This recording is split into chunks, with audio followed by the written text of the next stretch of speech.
Na aula de espanhol, comecei a ver que tem um verbo novo. Parecia que era novo. Era o verbo haver. Em português, a gente não usa ele praticamente. E, de repente, em espanhol, tem regras e se utiliza para coisas específicas. Verbo ter ou haver. Não entendo nada. No próximo vídeo, eu vou te explicar como você vai diferenciar o verbo ter ou haver. Sou Andrea, tu professora online. Este asunto es muy común cuando vamos a describir las partes de la casa, los ambientes. Con el verbo haber, yo voy a hablar del existir y con el verbo tener, el poseer. Va a ser diferente. Vamos a imaginar una situación. Yo voy a hacer un ambiente de una casa. Todas las cosas que están dentro de este ambiente y lo que va a llamar la atención y lo que te va a hacer que no te equivoques es la preposición siempre en. Todo lo que esté aquí va a ser hay. Entonces, en la sala hay un sofá. En la sala hay un sofá, hay sillas, hay una mesa, hay una televisión.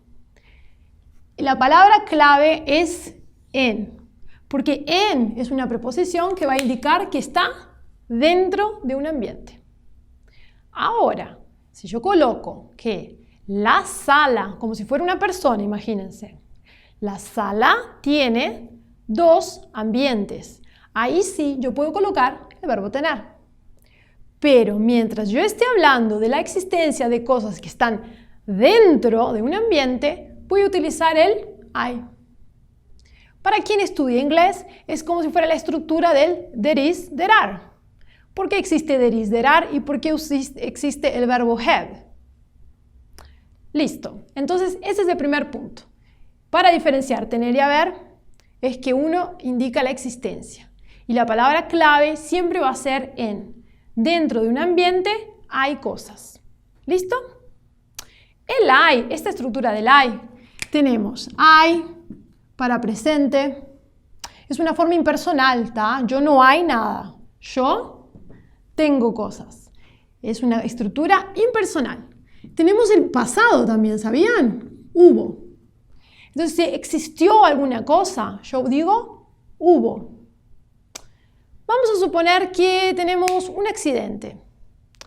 No es una buena suposición, pero en fin. Entonces yo tengo hay, o aconteceu alguna cosa, hubo. Es como que el verbo haber esté conectado con el acontecer. Hubo. En el futuro, habrá de existencia. ¿Tá? Entonces el hay también tiene sus formas para pasado y para futuro. Entendida esta parte de poseer y de existir, recuerden ¿tá? Esta estructura, voy a colocar aquí bien grande que la palabra clave va a ser dentro del ambiente. También tenemos la forma del verbo haber como un verbo auxiliar.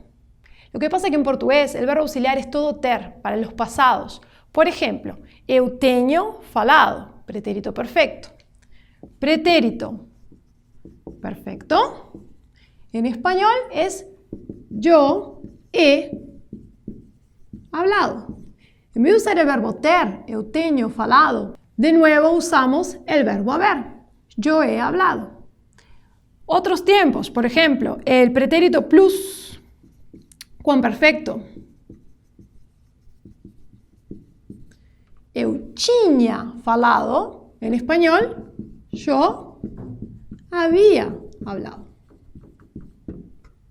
Resumidamente, podemos colocar lo siguiente.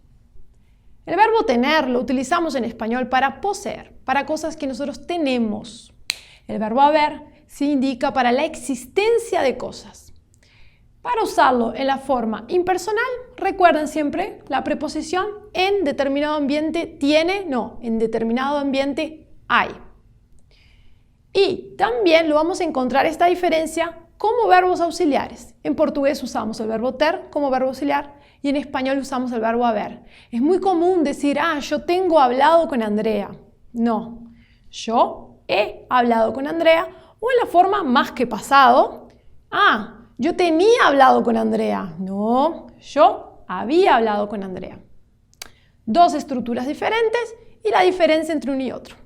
Practiquen bastante, dejen sus comentarios y después me cuentan cómo les fue y si consiguen realmente diferenciar uno del otro. Nos vemos el próximo.